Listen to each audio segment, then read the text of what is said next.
On the 7th of November 2020, the Spirit Specialist opened its doors, well, door, to the public for the very first time. Just a few days after the UK went into a second lockdown, I launched a new retail business offering some of the world's most exciting spirits to a general public who basically couldn't leave the house. From day one, I always said that if I could make it to a year operating with the door still open and some money still in the bank, even if it was just a fiver, I could consider that a success. And so here we are, just a couple of weeks away from the shop's first birthday. To celebrate this anniversary, I'd like to present you my nominations for the Spirit Specialist Spirits of the Year 2021, those particular bottles that have stood out for me personally. Every single product sold in the shop I sample before bringing it in to ensure it's of a high standard and good value to you, the customer. And given the time of year, maybe these nominations will give you some ideas for presents in the run up to Christmas, or even just a little treat for yourself. On the weekend of our first birthday, I'll upload a new video in which I announce the winners. But for now, here's the nominations for the Scotch Whisky of the Year. Hello there. Ben Bowers, the Spirit Specialist, here again with the final nominations video for the Scotch Whisky category. Been an interesting year in terms of Scotch Whisky. There's been quite a few new releases, sort of first and second releases from some new distilleries that are launching, the likes of RAASAY, Torvik, ARDNAMURCHAN, Lindores Abbey. It's been really interesting to see what these new distilleries have been producing in terms of the quality and the flavour profile that they've been achieving at such a young age, along with some very well established brands that are continuing to plough on with limited edition releases, limited bottlings, core bottlings, new ages, new finishes, that sort of thing. So the first nomination for Scotch Whisky of the Year is ARDNAMURCHAN Batch 5.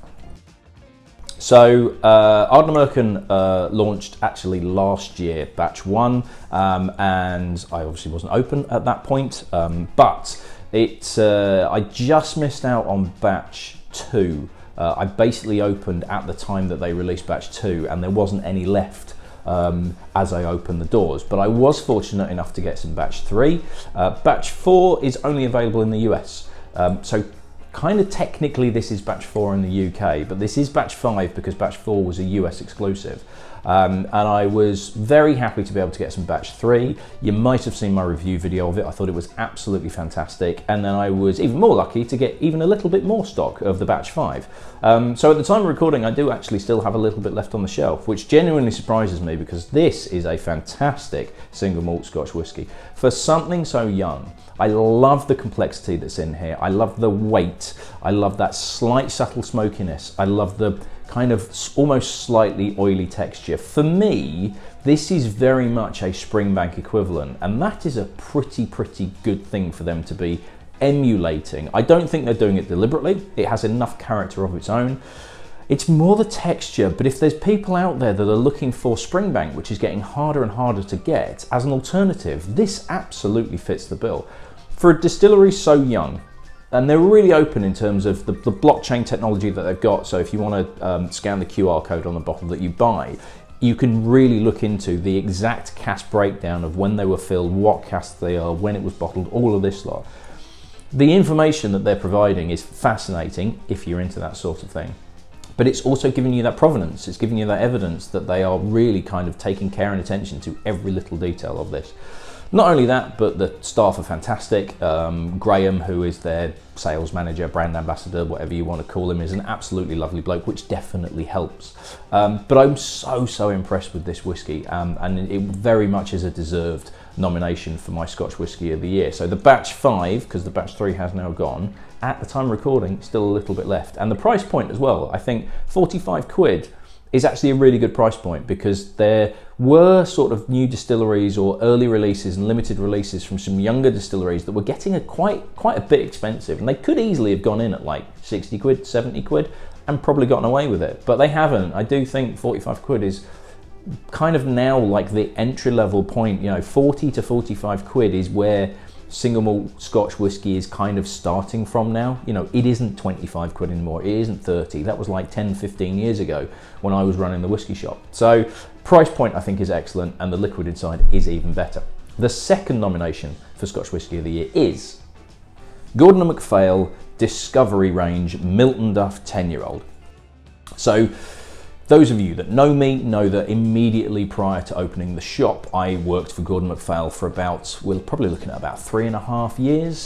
So unfortunately I was made redundant from them as a result of COVID. I was on furlough for quite a while. I'd already wanted to open my own store, and actually them making me redundant was that boot up the backside to force me to open the shop. So I bear them absolutely no ill will. It was one of the best jobs I've ever had. Basically the two jobs I've had that I absolutely loved were working for Oddbins and working for Gordon MacPhail. It was just brilliant, and they've got such an amazing portfolio. They own the Benromach distillery. It would have been quite easy, and it did actually make the shortlist, Benromach 15-year-old, which I think is a phenomenal whiskey. But I'm putting the Discovery Sherry Matured MILTONDUFF in here because this, to me, exemplifies the best bits about Gordon MacPhail and what they're capable of achieving, and also what they can offer to the consumer. So MILTONDUFF, you very, very rarely find as a single malt. The vast majority of it goes into Ballantine's. It's owned by Pernod Ricard. A lot of MILTONDUFF is used for the Ballantine's blend, so it's not actually available as an official single malt at the time of recording. And what G&M have done here is taken that light, grassy style that MILTONDUFF is so well known for, put it into first fill sherry casks. I mean, you can see the colour that's pulling out of that, and absolutely showing what sherry casks can do to a whiskey, particularly a lighter style. Fans of MILTONDUFF, because Gordon MacPhail did actually have a 10-year-old MILTONDUFF that was sort of sherry and bourbon casks and a lot lighter, and really showed off the characteristics of the distillery. Some people were kind of like, well, this is very much more sherry. But if you like a sherry bomb, and I do, this ticks so many boxes. So you get a single malt from a distillery that is actually quite hard to find, and you get a brilliant example of what sherry casks can really offer to Scotch whisky as a whole. It's a brilliant Christmas whisky. For anybody that likes anything fruity, rounded, rich, fruitcake elements, that sort of thing, this ticks every single box. It's such a good whiskey. Now, in the rest of the Sherry Matured range, so Discovery was a range where they based it on flavour profiles. So the ones that are in green are bourbon maturation, purple is sherry maturation, and then the grey ones are basically heavily peated. The bourbon maturation ones just don't quite hit it for me. I don't know what it is about them, but they don't excite me like the other two categories that they do. They fall a little bit flat. The other two that are available in the Sherry Matured, the Glenrothes and the unpeated Bunnahabhain, are good, but this is head and shoulders above them. It just offers more of that fruitiness. The Glenrothes does have a little bit more to it, but this has more character, I feel. And then the heavily peated versions, they do a LeChèque, but I've got quite a lot of LeChèque in already. The Kalila is phenomenal. That could quite easily have made it, but for the fact that I love Kalila and I'm kind of biased towards it. The heavily peated Bunnahabhain that they do is also very, very good indeed, and that made the shortlist for these final four nominations. But this is the one that stands out. I think because it's a relatively unknown distillery, it's something a little bit different, but it does it so, so well. The third nomination for Scotch Whisky of the Year is LeChèque Sinclair Series Rioja Cask Finish. And this is partly the reason why I didn't put the heavily peated LeChèque from the Discovery range in the nominations, because this absolutely blew me away. This is a stunning whiskey. Kalila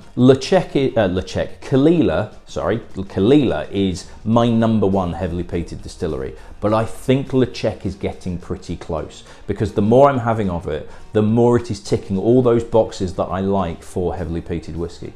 That kind of barbecue smokiness that's slightly sweet. And with the Sinclair series that's had a finish in Rioja red wine casks, you also get this addition of a rich red fruitiness as well that pairs perfectly with that smokiness that LeChèque offers.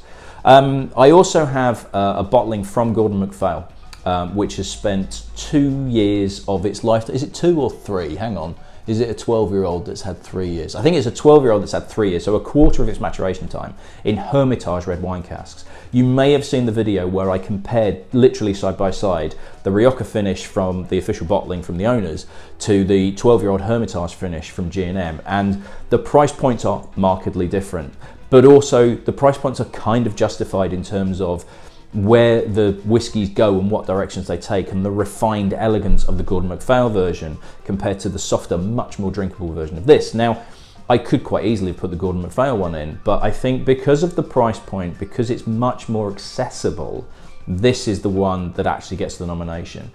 Most people that try this, nearly everybody that I give a sample of this to ends up buying a bottle. If you do like that kind of smoky element that's not too dry, that's barbecuey, that's sweet almost, kind of like a sweet barbecue sauce, but you get that wine berry element as well. It's a stunning whiskey. It's so, so good. And again, the price point. So I'm selling it for $38.99.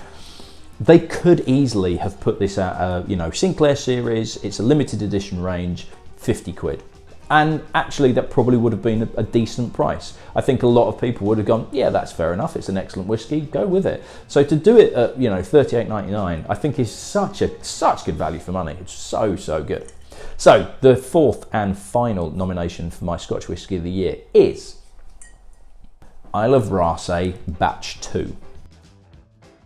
So if you've seen my RAASAY Batch 1 review video, you'll know that I do have a bit of a soft spot for RAASAY, having met Alistair Day, the founder of the distillery, when I was working for Gordon MacPhail, because at the time we were the UK distributor for what was While We Wait, which was actually produced by Loch Lomond as a medium peated red wine finish that was an advert for what RAASAY was to become. Now, that has changed. What While We Wait was offering, they kind of reassessed it and actually changed the cask makeup, and this is now a combination of 6 different types of cask maturation, and it's so much for the better. And what I love about RAASAY, as with ARDNAMURCHAN, and to be honest, Torrevec, very, very close to getting a nomination as well. It could have been very easy to make my 4 nominations actually 4 brand new distilleries that have come out: ARDNAMURCHAN, Torrevec, Lindores Abbey and RAASAY. But you know, that kind of wouldn't have been a particularly interesting, I don't think it's varied enough as a lineup of nominations. But you know, Torrevec, very, very close. Lindores, close to getting in there as well. What I loved about RAASAY, again, it's coming down to texture and mouthfeel and weight and richness and depth, as well as a slight smokiness. Now the Batch 2, I haven't yet done a review video of this, and unfortunately I don't have any Batch 1 left to do a direct comparison, but based on memory and having tried this, because I do have a sample bottle of this now, this has a bit more smokiness to it. Not a lot, but there's just a little increase of that smoky element, and the smoke is dark and rich. It's really difficult to describe. It's a very dark, rich smokiness, and it works absolutely brilliantly because there is a rich texture to this, and I think that is what's making ARDNAMURCHAN and RAASAY stand out slightly above Torrevec and Lindores, in that not only do you have a fantastic flavour profile, all 4 of them do, but there is this extra dimension of mouthfeel, this richness, this slight oiliness, more so in the ARDNAMURCHAN, less so in this, but there is a texture as well as flavour and complexity, and it is adding this extra dimension which is lifting it into, yes, I am nominating this as my Scotch Whisky of the Year. It's stunning stuff. It looks beautiful. I mean, the bottle is absolutely stunning. It's so, so well done, and I'm so pleased for Alistair, because having met him and having experienced his passion and his enthusiasm and his integrity in person, I'm so pleased that that really has come through in what they finally managed to produce. So that is the final nomination for my Scotch Whisky of the Year.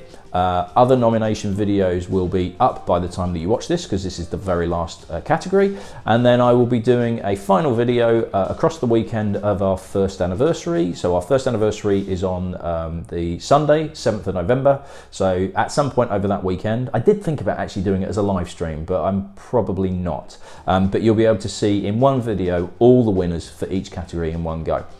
So thank you for watching. If you do want to check out, if you've not seen yet the other nomination videos, go and check them out. Let me know if there's any other sort of whiskies that you would have put as your nominations. This is purely personal. This is based on me. This is completely independent. None of the brands actually know. I've not spoken to any of the brands before doing these nominations, so nobody is aware, basically until they're watching this, that they've been nominated for it. I'm not taking any payments, I'm not taking any stock, I'm not doing anything. This is actually me looking at what I've been selling and what I've enjoyed the most and what has stood out for me across the year of being open.